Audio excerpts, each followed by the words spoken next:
what is a concussion? Is it a different from, say, a traumatic brain injury or a TBI?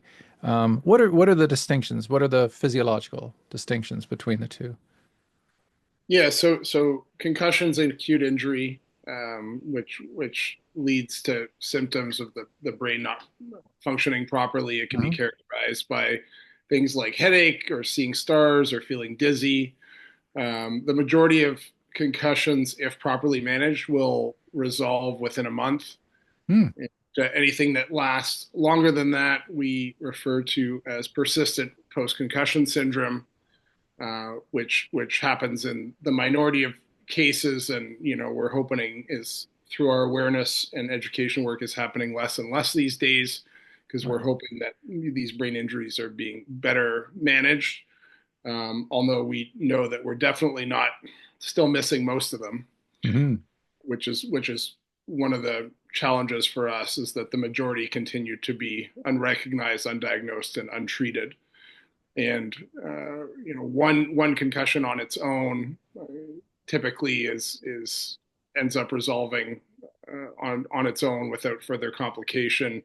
Where we've seen people get in a lot of trouble is when they don't take the time to properly rest, to properly treat that first injury, and then they get a subsequent injury. And, Mm.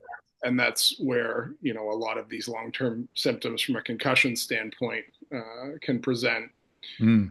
We also do a lot of work in regards to chronic traumatic encephalopathy, or CTE, Yeah. which a lot of people have heard talked about in the media. Not sure that most people necessarily completely understand it. One of the big misconceptions is that your risk for CTE is the number of concussions you've had. It's not. It's the number of cumulative impacts that you've been subjected to through the course of your life. So that could be sports, it could be, heading soccer balls, it could be getting tackled in football, it could be impacts associated with military service, uh, Yes. whether that be blast or recoil from heavy artillery, all the different ways that people are subjected to impacts in the military. It could be for survivors of violence. It could be survivors of accidents. One of the things that we're starting to figure out is there's a lot more brain injury than anybody realizes with the elderly, slips and falls. Hmm. Uh, but I think the thing that I care most about in this is children.